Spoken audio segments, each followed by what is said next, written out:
உக்ரைனோட துறைமுகங்களை எதிர்த்து ரஷ்யா சில நாட்களில் கொஞ்சம் மோசமான தாக்குதலை நடத்திட்டு இருக்காங்கன்னு தெரியும்.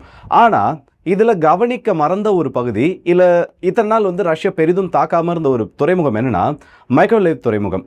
இது கரெக்டாக கர்சன் மாகாணத்தில் இருந்து கொஞ்சம் உள்புறமாக உக்ரைனோட ஒரு நதிக்கரையில் அமைந்திருக்கக்கூடிய ஒரு துறைமுகம். இவ்வளோ நாளாக ரஷ்யா இந்த இடத்துல மேஜரான எந்த ஒரு தாக்குதலையும் பண்ணல. ஆனால் இன்னைக்கு முதல் முறையாக 2 கார்கோ கப்பல்கள், மிலிட்டரி கார்கோ கப்பல்கள் நாட்டோவிலிருந்து வெப்பன்ஸ் எடுத்தது வந்து சொல்லி இந்த துறைமுகத்தை அடைஞ்சு அங்கேருந்து கார்கோ அன்லோட் பண்ணக்கூடிய நேரத்தில் தாக்கியிருக்காங்க. இந்த 2 கப்பல்கள் தாக்கப்பட்டது மட்டும் இல்லாமல் ஏற்கனவே ரஷ்யானால் தாக்கப்பட்ட ஒரு கார்கோ கப்பல் கருங்கடல் பகுதியில் இன்னைக்கு மூழ்கி இருக்கு. ஸோ இந்த துறைமுகங்களுக்கு எதிராக ரஷ்யா நடத்தக்கூடிய தாக்குதல் தீவிரமடைஞ்சிருக்கக்கூடிய அதே நேரத்தில் என்ன விதமான டார்கெட்ஸ் டெஸ்ட்ராய் பண்ணப்படுதுன்ற அந்த ஒரு தெளிவும் கிடைச்சிருக்கு. இதோட சேர்த்து ரஷ்யா உக்ரைனில் நடந்திருக்கக்கூடிய சில முக்கியமான அப்டேட்ஸையும் இந்த ஒரு பதிவில் பார்த்துலாம். ஸோ வாங்க வீடியோக்குள்ள போயிடலாம். நான் உங்களுக்கு தம்பிக்ஷன் டிபி ட்ரெண்டிங்ஸ்.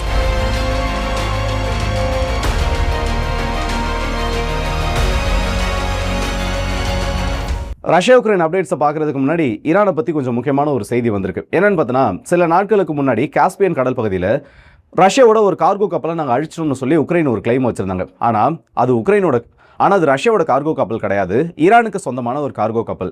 இந்த கார்கோ கப்பல் பாதிக்கப்பட்டதில் ஒருத்தர் இறந்துட்டாரு, இன்னும் சில நபர்கள் காயமடைஞ்சிருக்காங்க. அதில் ஒருத்தர் சிவியர் இன்ஜுரியோடு இருக்காருன்றது ஈரான் கிட்ட இருந்து இப்போ கிடைச்சிருக்கக்கூடிய ஒரு அப்டேட்டாக இருக்கு. அண்ட் உக்ரைன் சம்பந்தமே இல்லாமல் எங்களோட கப்பலை தாக்கியிருக்காங்க, இதற்கான பதிலடின்றதை நாங்கள் கொடுப்போம்.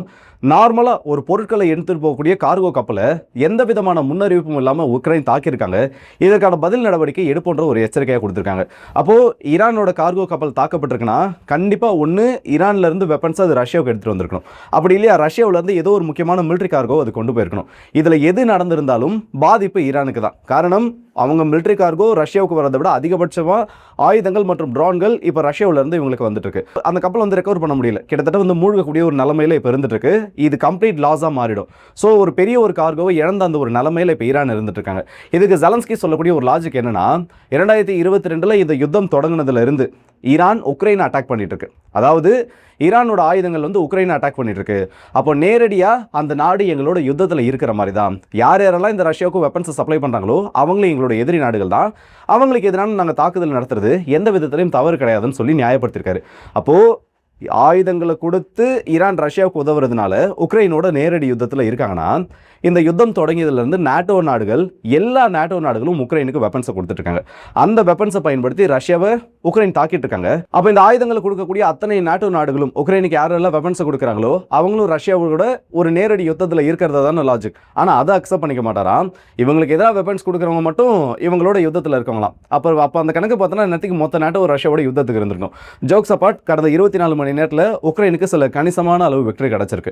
என்னன்னு பார்த்தோன்னா, கிரீமியாவில் வச்சு ஒரு S-400 லான்ச்சர் மற்றும் 96L6 ரேடார், S-400 ஒரு முக்கியமான ரேடார், அதை டெஸ்ட்ராய் பண்ணியிருக்காங்க. வெரிஃபை பண்ணப்பட்ட செய்திகளை பார்த்தோன்னா அது டீகாய் கிடையாது, ஆக்டிவான ஒரு லான்ச்சர் தான். அந்த லான்ச்சை முடிச்சுட்டு அந்த எம்டி லான்ச்சிங் யூனிட் இருக்குல்ல, அதை அவங்க மூவ் பண்ணக்கூடிய நேரத்தில் அந்த ஒரு தாக்குதல் நடந்திருக்கு. அதுக்கு பக்கத்தில் இருக்கக்கூடிய அந்த ரேடார் யூனிட் மேலேயும் அந்த தாக்குதல் நடந்திருக்கு. இதில் அந்த ட்ரக் மொத்தமாக அழிக்கப்பட்டுருச்சு. அந்த மிசைலை லான்ச் பண்ணக்கூடிய அந்த லான்ச் டியூப்ஸோடைய அந்த ட்ரக் அழிக்கப்பட்டுச்சு. ரேடார் பெரிய ஒரு டெஸ்ட்ரக்ஷனுக்குள்ள ஆயிருக்கணும், அப்படி இல்லையா கம்ப்ளீட்டாக லாஸ் ஆயிருக்கும். அந்த அளவுக்கு பெரிய ஒரு ஸ்ட்ரைக் அது மேலே நடந்திருக்கு. இது கிரீமியாவில் ரஷ்யாவோட அந்த ஏர் டிஃபென்ஸ் சிஸ்டம் கவரேஜில் இன்னும் ஒரு பெரிய பாதிப்பை உருவாக்கியிருக்கு. சரிப்பா, இதெல்லாம் இருக்கட்டும். அந்த துறைமுகத்தில் ஏதோ ஒரு தாக்குதல் நடந்து சொன்னல, அதை பற்றி சொல்லுன்னு பல பேர் வெயிட் பண்ணிட்டு இருப்பீங்க. அது கொஞ்சம் ஒரு முக்கியமான ஒரு சுவாரஸ்யமான ஒரு விஷயம், அதை கடைசியாக சொல்லலாம் தான் வச்சிருந்தேன். என்னன்னா, இந்த உக்ரைனோட கருங்கடல் பகுதிக்கு எதிராக ரஷ்யா ஒரு நேவல் பிளாக்கேடை போட்டிருக்காங்க. இந்த பிளாக்கேட் எஃபெக்டிவாக இருந்துட்டு இருக்கு. எந்த விதமான கப்பலும் உள்ள வரதுக்கு அனுமதி கிடையாது. ஆனால் இதில் உக்ரைன் பண்ணியிருக்கக்கூடிய பெரிய ஒரு ஸ்ட்ராட்டஜி என்னன்னா, ரஷ்யாவோட கவரேஜ்ன்றது இல்லை, ரஷ்யா கண்காணிக்கக்கூடிய அந்த பகுதிகளானது ரொமேனியாவோட கடற்கரையை ஒட்டி அந்த பகுதிகளிலிருந்து உக்ரைனோட ஒடேசா, குரோமனஸ் போன்ற துறைமுகங்களை அந்த பகுதியை கவர் பண்ணிட்டு இருக்காங்க. நம்ம எப்படியாச்சும் இந்த ஒரு ஜோனில் கம்ப்ளீட்டான ஒரு டெட் சைலன்ஸில் அதோட டிரான்ஸ்பாண்டர்ஸ்லாம் ஆஃப் பண்ணி வச்சுட்டு அந்த கப்பலை கொண்டு வரப்போ ரஷ்யாவை ஏமாத்திட முடியுன்ற ஒரு நம்பிக்கையில் இந்த கப்பல்களை மூவ் பண்ண ஆரம்பிச்சிருக்காங்க. இரண்டுமே ட்ரை கார்கோவை எடுத்துகிட்டு போகக்கூடிய கப்பல்கள். இதில் விவசாய பொருட்கள் இருந்திருக்கிறதுக்கான சான்சஸ் ரொம்ப ரொம்ப கம்மி. இப்படி இவங்க கொண்டு வரக்கூடிய அந்த கார்கோ கப்பல்களை எந்த ஒரு துறைமுகத்தில் வச்சா சேஃபாக இருக்கும்? ஏன்னா ஒடேசாவில் இருக்கக்கூடிய எந்த ஒரு துறைமுகமே இப்போ சேஃப் கிடையாது. அப்போ உக்ரைனுக்கு இருக்கக்கூடிய ரெண்டு ஆப்ஷன்ல சரி ஓகே, 2 ஆப்ஷன். அதில் ஒரு ஆப்ஷன் என்னன்னு பார்த்தோன்னா, ரொமேனியாவோட சரக்கை இறக்கி அங்கேருந்து ரோட் நெட்வொர்க்ஸ் மூலமா உக்ரைனுக்குள்ளே கொண்டு வருது. ஆனால் அது நாட்டோக்குள்ளே இல்லை, நாட்டோட ஒரு துறைமுகத்தை நேரடியாக ரஷ்யா தாக்குறப்போ அது நாட்டோ வர்சஸ் ரஷ்யான்னு சொல்லக்கூடிய ஒரு யுத்தமாக மாறிடும். அந்த டைமில் உக்ரைனுக்கு யாரும் உதவிகள் பண்ண மாட்டாங்க. முதல்ல ரொமேனியாவும் இவங்களோட கார்கோவை ஹேண்டில் பண்ணுறதுக்கு தயாராக இல்லை. அப்போ இவங்களுக்கு இருக்கக்கூடிய ஒன் அண்ட் ஒன்லி ஆப்ஷன் என்னன்னு பார்த்தோன்னா, பிவிடேனி ரிவர். இல்லை பெவிடனி நதிக்கரைன்னு சொல்லுவாங்க. அது கரெக்டாக பார்த்தோன்னா அந்த கர்சன் மாகாணத்துக்கு மேற்கு பக்கத்தில் இருக்கக்கூடிய ஒரு நதிக்கரை. இதை வந்து உக்ரைன் வந்து கொஞ்சம் ஆழமான நதிக்கரை பகுதி தான். இது கடலோட நேரடியாக கடக்கக்கூடிய இடத்துல இருந்து அந்த மைக்கோலேவ் மாகாணத்தில் மைக்கோலேவ் துறைமுகமானது இருக்குது. இது ஒரு சீ போர்ட் கணக்கில் தான் வரும். ஏன்னா அந்த அளவுக்கு வந்து பெரிய பெரிய கார்கோ கப்பல் கூட ஹேண்டில் பண்ணக்கூடிய அளவுக்கு ரொம்ப ஆழமான ஒரு பகுதியாக, ஆற்றுப்படுகை இல்லை ஆற்றுப்பகுதி எப்படி வேணால் வச்சுக்கலாம், அந்த மாதிரி இருக்கக்கூடிய ஒரு ஜோன். இதில் உக்ரைனுக்கு இருக்கக்கூடிய ஒரு அட்வான்டேஜ் மற்றும் டிஸ்அட்வான்டேஜ் என்னன்னா, கரெக்டாக இந்த நதிக்கரை ஆரம்பிக்கிற இடம் கருங்கடலில் போய் அது கலக்குது. அந்த கருங்கடலில் ஆரம்பிக்கிறதுலேருந்து அதோட கிழக்கு கடற்கரை ரஷ்யாவோட கண்ட்ரோலில் இருக்குது, மேற்கு கடற்கரை உக்ரைனோட கண்ட்ரோலில் இருக்குது. அதில் சில பகுதிகளை வந்து ரஷ்யா பிடிச்சி வச்சிருந்தாங்க. திரும்ப அவங்க கர்சனை விட்டு ரீட்ரீட் ஆகிட்டு போகிறப்போ மொத்த மேற்கு கரையும் உக்ரைனோட கண்ட்ரோல் கிட்ட வந்துருச்சு. இப்போது அந்த ஒடேசா துறைமுகங்களை பைபாஸ் பண்ணிட்டு இந்த இடத்துக்கு வர வரைக்கும் கப்பல்களை அவங்க சேஃபாக கொண்டு வந்துட்டா போதும். ஏன்னா ஆக்டிவாக அந்த இடத்துல பேட்டில் நடக்கிறப்போ ரஷ்யாவோட கவனம் இந்த இடத்துல இருக்காது.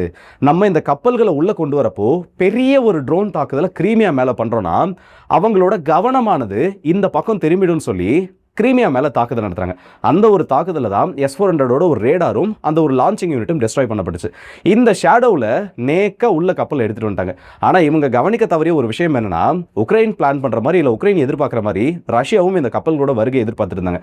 ஆனால் இந்த கப்பல்கள் அந்த துறைமுகத்தை போய் சேருற வரைக்கும் தாக்குதல் நடத்தப்படலை. கரெக்டாக அந்த துறைமுகங்களில் போய் நின்று ஒரு 2 அல்லது 3 மணி நேரங்களுக்குள்ள தாக்குதலானது தொடங்குது. 4 இஸ்காந்தர் பாலிஸ்டிக் ஏவுகணைகள், 2 KH-69 ஏவுகணைகள் மற்றும் பாண்டோரல் ஜெட்ஸ், இப்போ ரஷ்யாவோட ஒரு புது விதமான ட்ரோன் மற்றும் மிசைல், அதை வந்து எப்படி வேணால் பயன்படுத்திக்கலாம். அது ஒரு 5ன்னு சொல்லக்கூடிய எண்ணிக்கையில் இந்த துறைமுகம் அந்த கப்பலின் மீது தாக்குதல் நடத்தியிருக்கு. கார்கோவோடு சேர்ந்து அந்த கப்பலும் அழிக்கப்பட்டிருக்கு. அது மட்டும் இல்லாமல் இந்த துறைமுக பகுதி அந்த கார்கோ ஹேண்டில் பண்ணக்கூடிய அந்த ஒரு செக்ஷன்லையும் மிகப்பெரிய ஒரு தீ விபத்தானது ஏற்பட்டிருக்கு. இப்போ வரைக்கும் அவங்களால அணைக்க முடியல. தீ வந்து எரிஞ்சிட்டே இருக்கு. ஸோ ரஷ்யா வெயிட் பண்ணி இந்த ஒரு ஸ்ட்ரைக்கை நடத்தியிருக்காங்க. இதுக்கு பின்னாடி உக்ரைனோட ஸ்ட்ராட்டஜி இருந்துச்சு. அதில் கிரீமியா அவங்க தாக்குனப்போ அவங்களுக்கு பார்ஷியல் சக்ஸஸ்ன்றது கிடைச்சது. ஆனால் அந்த கப்பல்களை ரஷ்யா கவனிக்காமல் இருந்துருவாங்க, இந்த கார்கோ நம்மளால ஈஸியாக ஹேண்டில் பண்ணிட முடியும்னு சொல்லி உக்ரைன் ஒரு தப்பு கணக்கை போட்டுட்டாங்க. அந்த டைமில் ரஷ்யா உள்ள நுழைஞ்சு அடிச்சிட்டாங்க. சரிப்பா, இதனால் என்ன பெரிய ஒரு இம்பாக்ட் வந்துடும்? 2 கப்பல்கள் தானே, 2 கப்பல்கள் தாக்கப்பட்டுச்சுன்னா உக்ரைனுக்கு அது பெரிய லாஸான்னு கேட்டீங்கன்னா கண்டிப்பாக பெரிய ஒரு லாஸ் தான். சின்ன ஒரு கம்பேரிசனுக்கு சொல்கிறேன். இப்போ ரஷ்யாவோட சி ஆஃப் அசோவ் பகுதி, அந்த இடத்துல மட்டுமே உக்ரைன் 114 கப்பல்களை தாக்கியிருக்காங்க. இதில் வந்து 30 கப்பல்கள் ரெக்கவரே பண்ண முடியாது. ஒன்று அது அந்த இடத்துல மூழ்கணும், இல்லை அதை வேற ஒன்றும் பண்ண முடியாது. அந்த அளவுக்கு டேமேஜ் ஆகிட்டு தான் செய்திகள் நடந்து வந்திருக்கு. ஆனால் உக்ரைன் கிட்ட இருக்கக்கூடிய இல்லை உக்ரைனுக்கு வந்துட்டு இருக்கக்கூடிய அந்த மொத்த கப்பல்களோட எண்ணிக்கை என்ன தெரியுமா? வெறும் 38 மட்டும்தான். இந்த 38 கப்பல்களையும் ரஷ்யா ஐடென்டிஃபை பண்ணி அதில் 29 கப்பல்கள் மேலே ஸ்ட்ரைக்கை நடத்தியிருக்காங்க. இந்த 29 கப்பல்கள் மேலே நடத்தப்பட்ட ஸ்ட்ரைக்கில் இது வரைக்கும் 11 கப்பல்கள் மூழ்கிருச்சு. அதில் லேட்டஸ்ட்டாக இன்றைக்கி ஒரு கப்பல் மூழ்கிருக்கு, அதோட சேர்த்து 11. மீதம் இருக்கக்கூடிய கப்பல்களை மீட்கிறதுக்கான பணிகள் இல்லை அதற்கான முயற்சிகள் நடந்துட்டுருக்கு. ஆனால் அந்த கப்பல் வந்து ரெக்கவர் பண்ண முடியுமா என்னன்றது ஸ்டேட்டஸ் தெரியல. அதில் மீதம் இருக்கக்கூடிய அந்த 2 கப்பல்கள் தான் இன்றைக்கி இந்த துறைமுகத்தை வந்து அடையிறதுக்கான முயற்சிகள் ஈடுபட்டிருக்கு. ஆனால் அதுவும் அழிக்கப்பட்டுருச்சு. ஸோ ரஷ்யா கடல் வழியே எந்த விதமான உதவியும் உக்ரைனுக்கு வந்துடக்கூடாதுன்றதுல ரொம்பவே கவனமாக இருக்காங்க. அதோட ஒரு வெளிப்பாடாக இந்த ஒரு தாக்குதல் நடந்திருக்கு. ஸோ உக்ரைன் கிட்ட லிமிடெட் சப்ளைஸ் இருக்கப்போ இது இன்னும் ஒரு பெரிய பிரச்சனையை கொடுக்கும். அண்ட் அது மட்டும் இல்லை, பேச்சுவார்த்தைகள் நடக்க போகுது. அமெரிக்காவுக்கும் உக்ரைனுக்கும் நடுவில் கூடிய சீக்கிரத்தில் ஒரு பேச்சுவார்த்தைகள் நடக்கலாம்ன்ற ஒரு செய்தி வந்திருக்கு. ஆனால் கரெக்டாக அந்த டைமில் பார்த்தோன்னா நைட்டு ஒரு 12 மணிக்குள்ள இந்த வீடியோ நீங்கள் பார்த்து முடிச்சிருவீங்க. அப்படி நீங்கள் பார்க்குறப்போ உக்ரைனோட தலைநகரத்தின் மீது ரஷ்யா ஒரு பெரிய ஸ்ட்ரைக்ஸை ஒன்று நடத்திட்டு இருப்பாங்க. இல்லை நடந்து முடிஞ்ச ஒரு 1 மணி நேரம் இல்லை 2 மணி நேரம் ஆயிருக்கும். அவ்வளோ பெரிய ஒரு ஏர் ரைடுன்றது இப்போ கொடுக்கப்பட்டிருக்கு. இது வரைக்கும் குறைஞ்சபட்சம் ஒரு 4 அல்லது 5 பாலிஸ்டிக் ஏவுகணைகள், இஸ்காந்தர் வகையான பாலிஸ்டிக் ஏவுகணைகள் உக்ரைனோட தலைநகரத்தில் இம்பாக்டை ஏற்படுத்தியிருக்கதா சொல்றாங்க. ஸோ அமெரிக்காவோட பேச்சுவார்த்தை நடக்கிறப்போ ரஷ்யா உங்களுடைய இன்ஃப்ளூன்ஸை காமிக்கிறதுக்காகவும் இந்த பேச்சுவார்த்தைகள் எந்த கோணத்தில் நடக்குதுன்றதை டெஸ்ட் பண்ணுறதுக்காகவும், இது ட்ரம்ப்புக்கான ஒரு வார்னிங் மாதிரி தான் இது, அதையும் பண்ண ஆரம்பிச்சிருக்காங்க. ஸோ பொறுத்திருந்து பார்ப்போம். உக்ரைனோட அமைதின்றது இப்போதைக்கு அந்த நாட்டோட அதிபர் கையில் மட்டும்தான் இருக்குது. ஏன்னா அவர் நினச்சாருன்னா இந்த யுத்தத்தை முடிவு கொண்டு வர முடியும். புதின் அவர்கள் நினைக்கிறாருன்றதையும் தாண்டி ஜெலன்ஸ்கி அவர்கள் எடுக்கக்கூடிய ஒரு சில முடிவுகள்னால இந்த யுத்தத்தை நிறுத்த முடியும். ஆனால் அதை அவர் பண்ணுவாரான்றது ஒரு $1 மில்லியன் கொஸ்டின் மாதிரி தான். அந்த கேள்வியை நான் உங்ககிட்ட கேட்குறேன். ஒருவேளை உங்களுக்கு அதுக்கான பதில் தெரிஞ்சுன்னா நீங்கள் தாராளமாக அதை கமெண்ட் செக்ஷன் சொல்லலாம். அண்ட் அதை விட ரொம்ப முக்கியமான ஒரு விஷயம், ஜெலன்ஸ்கி அவர்கள் இந்த சீஸ்ஃபயர் அக்செப்ட் பண்ணாலும் அவருக்கு பின்னாடி இருக்கக்கூடிய ஒரு மிகப்பெரிய பேக்கிங்காக இருக்கக்கூடிய ஐரோப்பிய ஒன்றியம் இந்த சீஸ்ஃபயர் அக்செப்ட் பண்ணுற மாதிரி எந்த விதமான ஒரு சின்ன ஒரு சைன் கூட தெரியல. அதற்கான காரணம் என்னன்னு உங்களுக்கு என்ன தோணுன்றதையும் மறக்காம கமெண்ட்ஸில் சொல்லுங்கள். ஸோ அடுத்த வீடியோஸ் இப்போ மதுரை வந்து விடுபடுது உங்கள் RK.